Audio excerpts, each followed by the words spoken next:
Nous voici à Dole, commune française située dans le département du Jura, en Franche-Comté.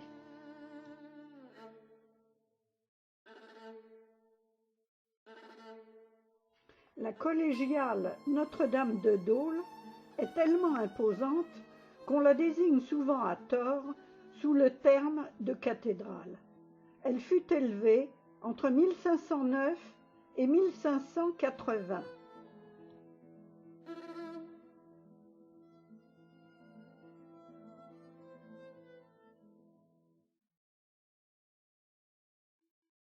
Nous faisons une halte dans le marché couvert de type Baltard qui a remplacé les anciennes halles de 1883.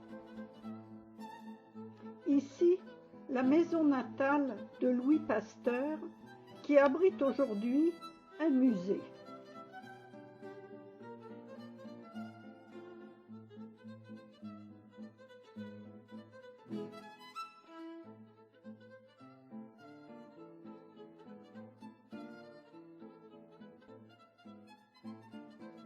Certains surnomment ce secteur la petite Venise du Jura.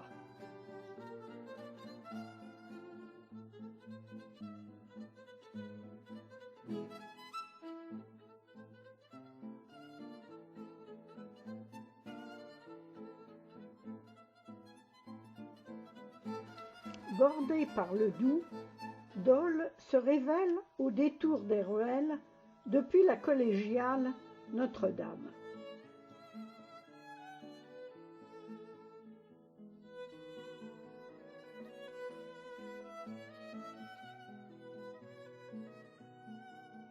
Au camping Pasquier, surprise, une roulotte nous est attribuée. L'espace est plutôt réduit, mais tout fonctionne. Avec un lit acrobatique. La Villa Palladienne est située à 4 km de Champagnole, sur la route de Genève. Édifié en 1818, le château est une demeure au plan carré. Il est centré sur un péristyle de 8 colonnes et 3 balcons circulaires.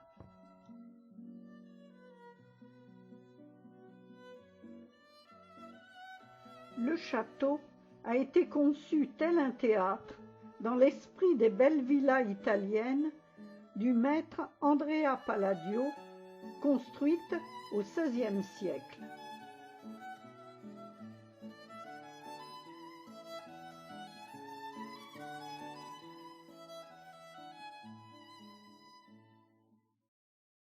La villa palladienne est entièrement meublée d'époque.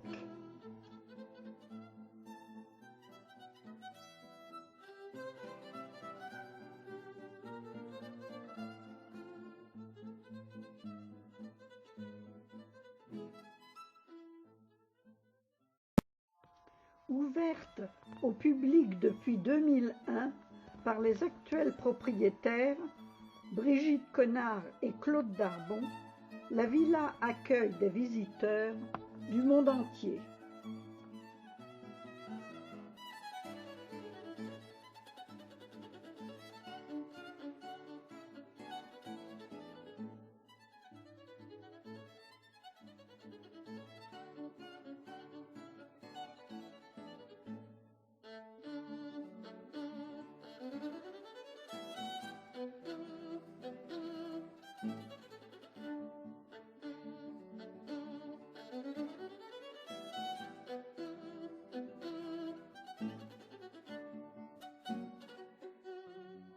Au sous-sol, une ancienne machine à laver.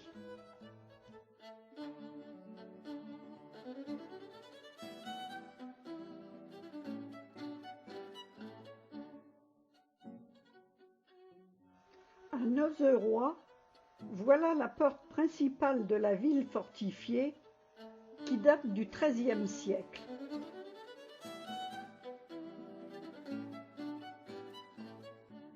Nozeroy est labellisé Cité de caractère de Bourgogne-Franche-Comté. Un arrêt dans la collégiale Saint-Antoine de Nozeroy qui date du XVe siècle.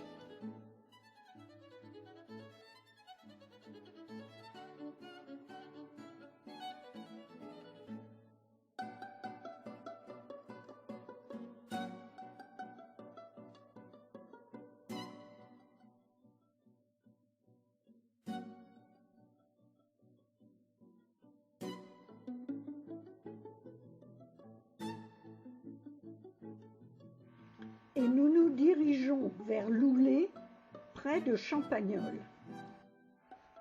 Le terme lapiaz désigne la surface marquée par l'érosion des reliefs calcaires, du latin lapis, la pierre. Le lapiaz de Loulé se présente comme une immense dalle légèrement inclinée, sillonnée de failles et de crevasses. C'est une formation géologique résultant du ruissellement des pluies dans les roches calcaires.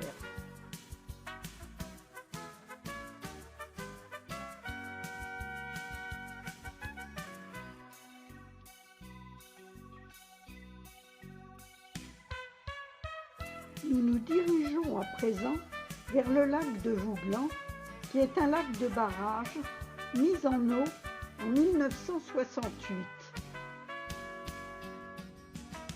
Le barrage de Vouglan est un barrage hydroélectrique à l'origine du lac de Vouglan, sur lequel nous allons faire notre croisière et déjeuner sur le bateau. Avec 35 km de long, son eau vert émeraude, le lac de Vouglan est idéal pour les activités estivales. Cette couleur unique est due à la pureté de l'eau et au reflet de la végétation environnante.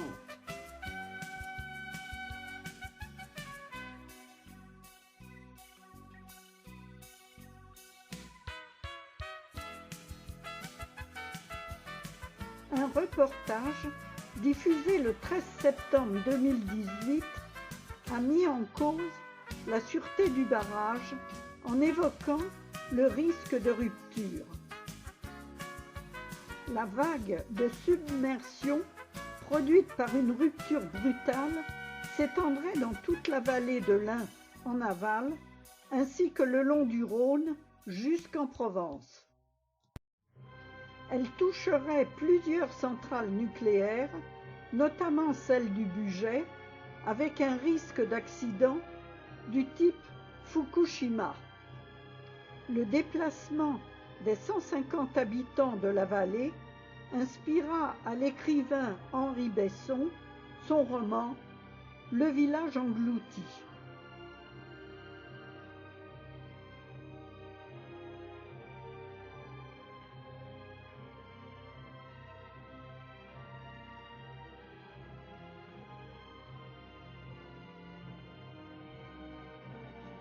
Le musée du jouet de Moirans en Montagne est un musée du jeu fondé en 1989 au cœur du parc naturel régional du Haut-Jura. Il est labellisé Musée de France et consacré à l'histoire de l'industrie du jouet jurassien. Il abrite une importante collection de 16 000 jeux et jouets anciens du monde entier. La collection s'étend sur une période de 5000 ans d'histoire avec 3000 pièces exposées. Durant le Moyen Âge, les artisans et paysans jurassiens ont fabriqué des objets et jouets en bois tourné. Cette tradition a été conservée jusqu'à ce jour avec quelques industries comme Osmoby, Geco et le label Made in Jura.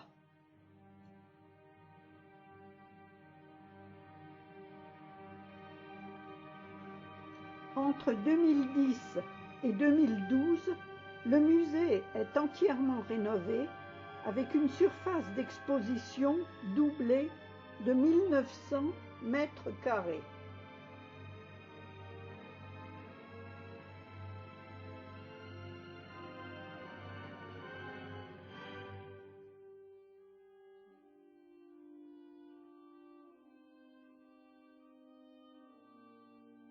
Nous arrivons aux cascades du Hérisson qui offrent un beau spectacle malgré le manque d'eau en cette période de juin.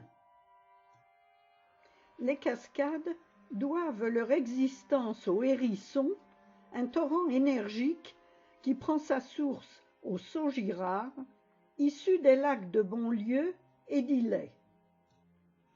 La nature a créé pas moins de 31 sauts successifs qui constituent ces fameuses cascades.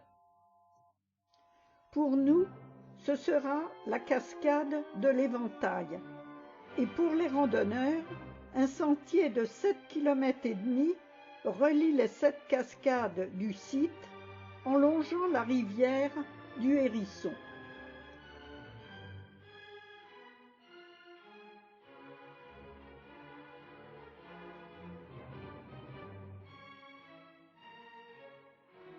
À Poligny, la maison du comté nous montre dans un style contemporain le bâti traditionnel des fermes du Haut-Doubs. Ouvert en mai 2021, ce centre d'interprétation va nous proposer un superbe voyage immersif au pays du comté. Nous pourrons voir des vidéos instructives sur la fabrication du comté, une scénographie incroyable sur la ferme, le producteur de lait, la fruitière et le fromager, et enfin la cave et le maître affineur. Sans oublier, avant de partir, une dégustation. Le déjeuner nous attend à Arbois, commune de Franche-Comté, la plus peuplée au niveau départemental. Le restaurant est réputé pour sa décoration vigneronne, regroupant de nombreuses maximes sur le vin.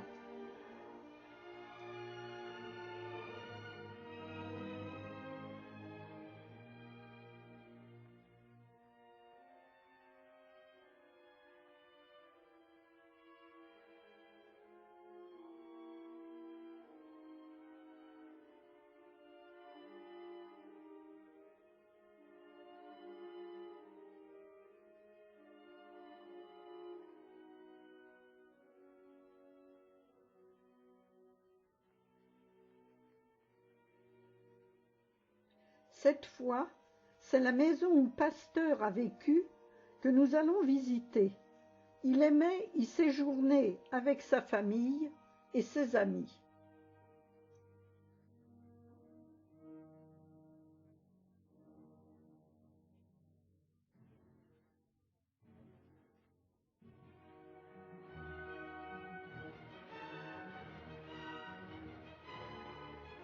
Cette maison appartient depuis 1992 à l'Académie des sciences de Paris, dont Louis Pasteur fut le secrétaire perpétuel dès 1887.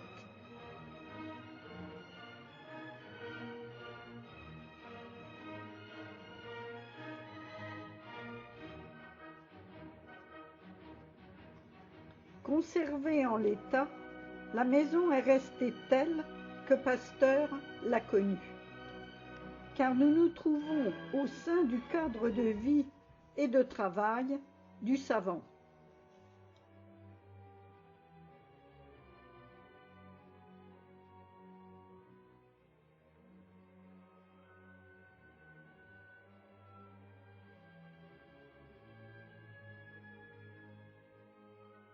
Au domaine de la Pinte, le vigneron va nous présenter différents cépages, en nous expliquant le travail du vin et sa vinification, et en nous dévoilant quelques secrets du vin jaune.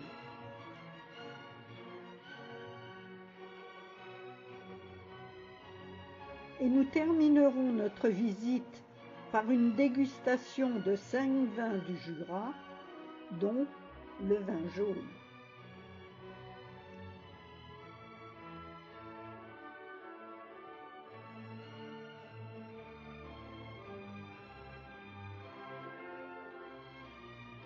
Posé en sentinelle au bord du Revermont, Château-Chalon est le phare du vignoble du Jura. L'écrivain Bernard Clavel était tombé amoureux de ce village, classé parmi les plus beaux villages de France. Château-Chalon est perché au bord d'une falaise. Et ce village belvédère révèle un panorama représentant l'histoire vinicole du Jura. Il a donné son nom à l'un des meilleurs crus du monde, le vin jaune de Château-Chalon.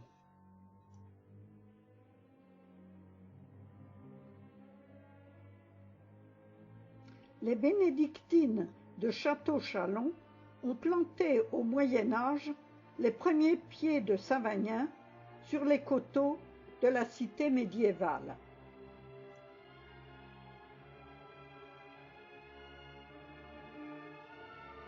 Et nous pourrons regarder les vignobles à l'ombre des tilleuls parfumés.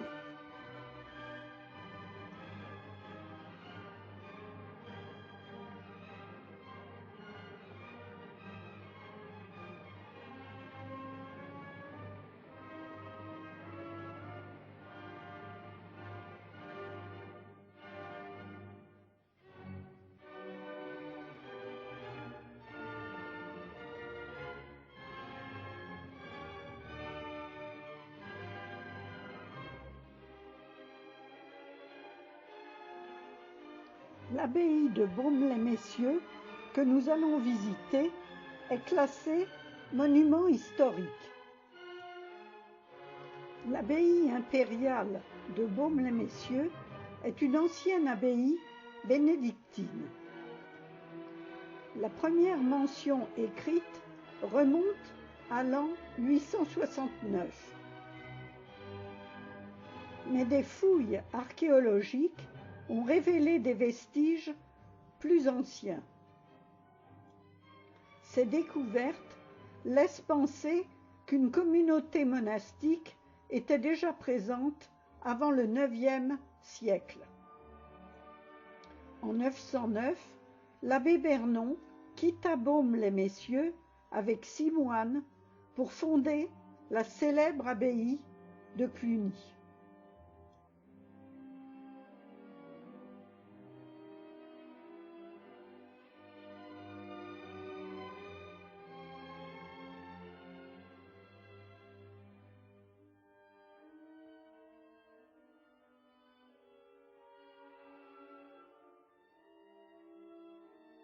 Sur 600 mètres de galeries aménagées, des salles de 20 à 80 mètres de hauteur se succèdent. Les grottes s'ouvrent sur un long couloir de 70 mètres, véritable nef d'église. Nous allons voir un lac souterrain. Et tout au long de ce voyage au centre de la Terre, des explications vont nous être données sur l'existence des chauves-souris, des crevettes aveugles et de l'environnement.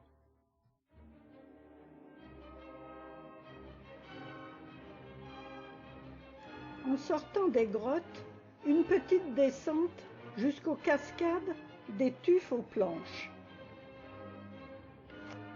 Classée au titre des sites naturels protégés et des sites Natura 2000, la cascade recèle de nombreux trésors de faune et de flore.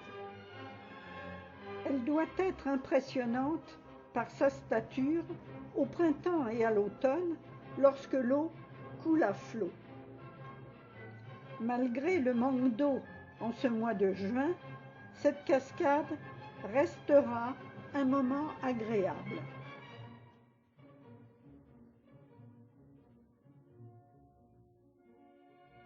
Cette journée étant libre, nous allons en profiter pour nous balader en centre-ville. Lons-le-Saunier est le chef-lieu du département du Jura. La ville est située à une hauteur de 255 mètres. Lons-le-Saunier doit son nom à ses sources salées, d'abord exploitées par les Romains, qui ont fait la fortune des familles de Bourgogne à partir du Moyen Âge, mais aussi de nombreuses abbayes et couvents. Et voici la rue du Commerce, au 146 Arcade.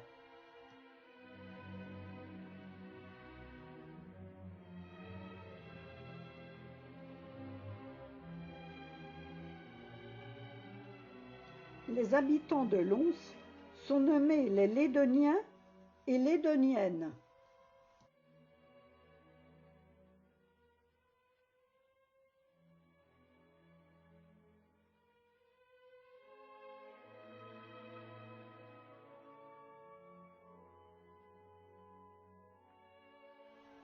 Cette église est un monument discret fermé par un splendide porche du XVe siècle, rue des Cordeliers. Cette magnifique église a été élevée à l'origine au XIIIe siècle, mais à la suite d'incendies, elle date à présent du XVIIIe siècle. À l'intérieur, 3 ensembles mobiliers sont classés monuments historiques: la chaire, les grandes orgues et les stalles du chœur. Une crypte, inaccessible à présent, sert de sépulture à la famille des Chalon, puissants seigneurs de la ville au Moyen Âge.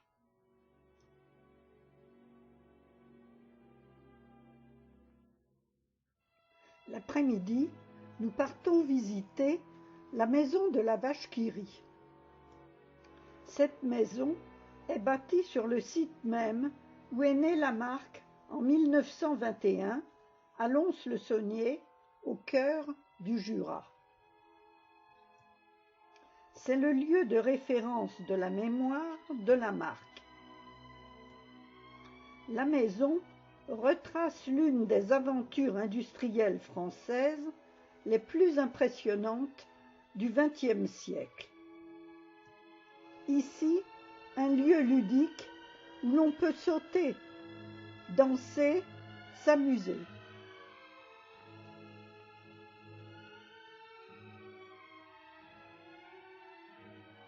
Au-delà d'un musée, cette maison marque les valeurs d'un groupe familial.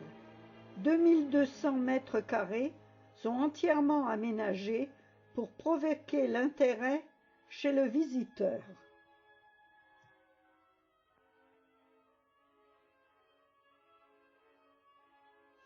Et pour nous rafraîchir en fin de journée, une visite au parc thermal.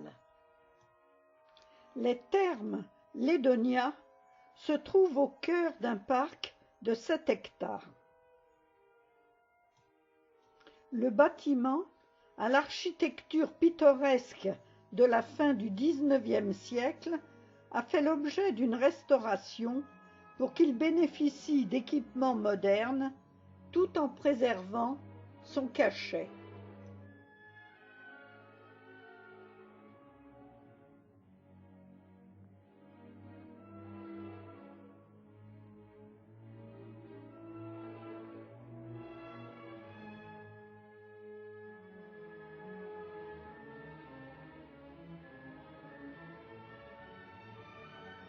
Saint-Amour était une grande bourgade au XVIIe siècle. Elle va subir de nombreux sièges jusqu'à son annexion avec la Franche-Comté au royaume de France en 1678.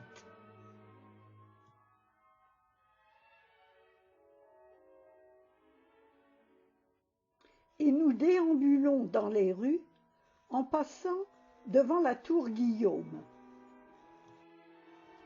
La tour Guillaume est l'une des tours fortifiées qui faisaient partie des remparts de la ville.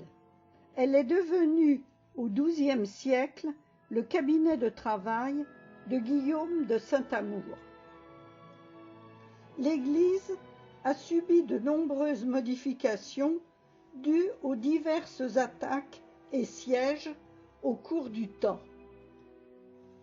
L'élément le plus ancien est le chœur datant du XVe siècle. Et nous passons devant le porche du XVIIe siècle.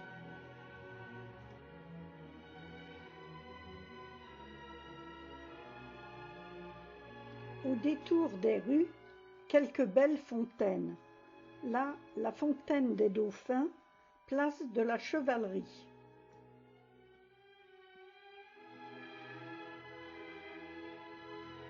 La fontaine de la rue de la Brèche représente un fût de colonnes en pierre, dernier vestige gallo-romain de Saint-Amour. En effet, l'origine de la ville est très ancienne. À cette époque, son nom était même différent.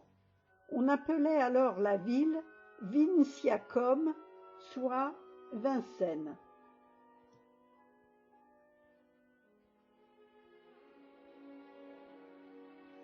Les prisons royales ont été instaurées au XVIIIe siècle. Le but était de lutter contre la contrebande grandissante apparue après l'installation du système de taxes français lors du rattachement de la Franche-Comté au Royaume de France. Une des taxes la plus importante à l'époque était la gabelle, la taxe du sel. Nous allons passer devant un auditoire, le logement du geôlier, une chapelle, des prisons et des cachets. L'établissement est inscrit à l'inventaire des monuments historiques depuis 1997 et a été restauré.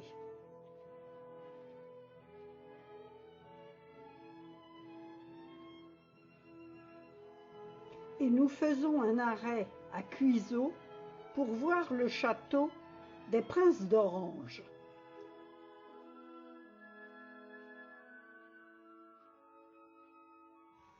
Cet édifice n'est pas le château des seigneurs, mais la maison du bailli, son représentant pour les affaires de justice et d'administration. Construit à la fin du XVe siècle, l'édifice a été remanié au XVIIe et XIXe siècle.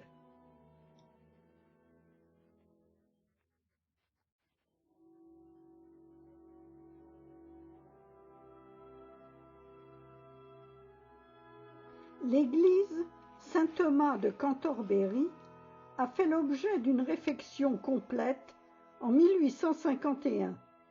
Des premières constructions, il ne reste que le chœur du XVe siècle. La chapelle, à gauche du chœur, est nommée Notre-Dame du Noyer en raison de la présence d'une Vierge noire datant de 1249.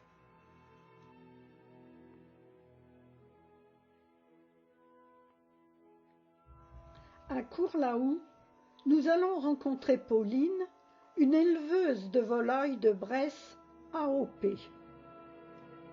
Elle va nous présenter sa façon d'élever les volailles en nous parlant des produits du terroir.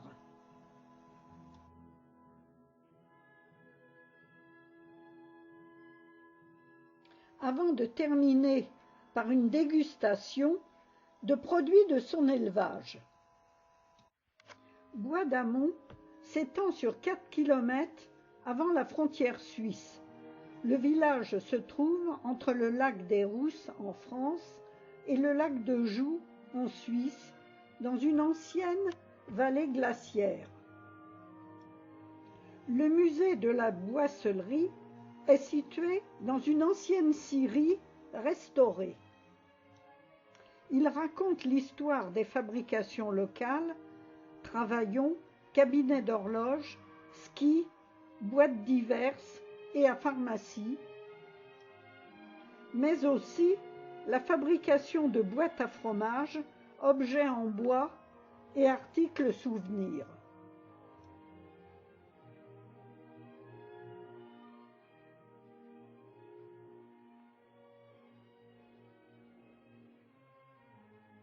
Nous visitons les divers ateliers. Là, l'alternateur transforme le mouvement de la roue en électricité.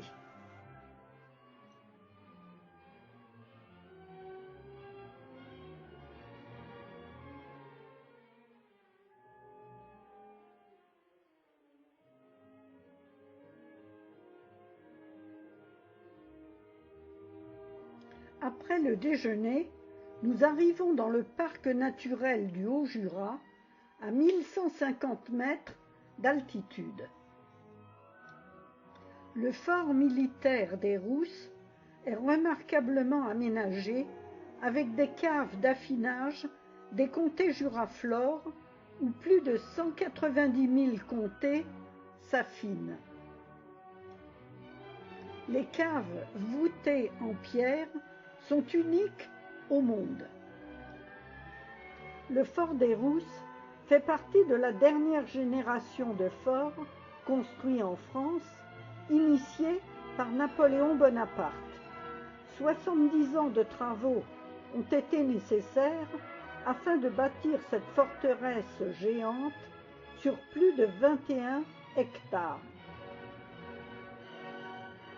Avec plus de 50 000 mètres carrés de caves voûtées en pierre et des kilomètres de galeries, le fort des Rousses a été conçu pour accueillir 3 500 hommes et 2 500 chevaux. Le fort des Rousses est devenu un lieu idéal pour l'affinage du comté grâce à son climat constant et ses voûtes en pierre favorisant un vieillissement optimal des meules.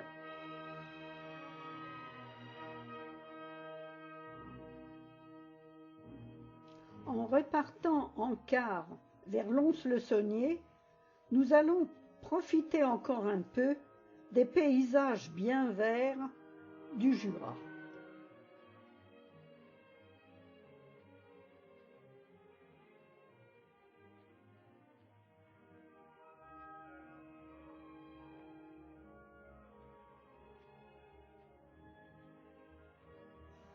Et c'est la fin de notre intéressant séjour. Nous commençons par la visite de la cathédrale Saint-Étienne, joyau du XIIIe siècle et modèle d'élégance de style gothique.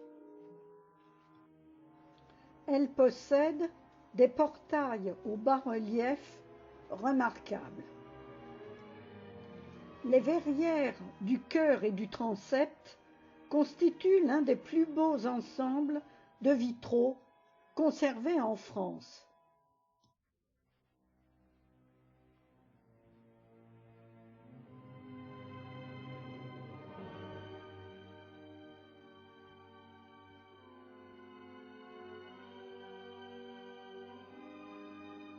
La cathédrale a la particularité de ne posséder qu'une seule tour. Et nous allons flâner dans les rues bordées de maisons à pans de bois.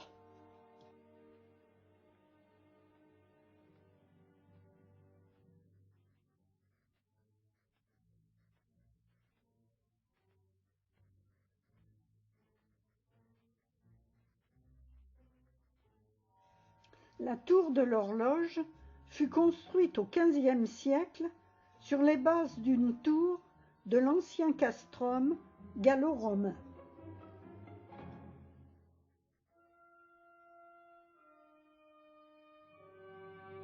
Elle est située au centre piétonnier du vieil Auxerre et domine du haut de ses 43 mètres la vieille cité médiévale. L'église Saint-Eusèbe a été édifiée entre le XIIe et le XVIe siècle et est située en centre-ville. D'abord chapelle d'un monastère fondé en 637, Saint-Eusèbe devint un prieuré au XIIe siècle. En 2016, elle est ravagée par un incendie. Son chevet s'effondre en 1523, puis un nouvel incendie en 1996 la détériore encore. Aujourd'hui restaurée, l'église Saint-Eusèbe est riche, notamment d'une nef des XIIe et XIIIe siècles, d'un clocher avec flèche du XVe siècle, du suaire de Saint-Germain et de peintures sur bois de l'école italienne allant du XVe au XVIIIe siècle. Mais reprenons notre visite. Nous apprenons que la gougère est la spécialité d'Auxerre, une pâte à choux salée et de fromage qui a sa fête à l'automne, rassemblant à Auxerre des artisans boulangers pour un concours de la meilleure gougère.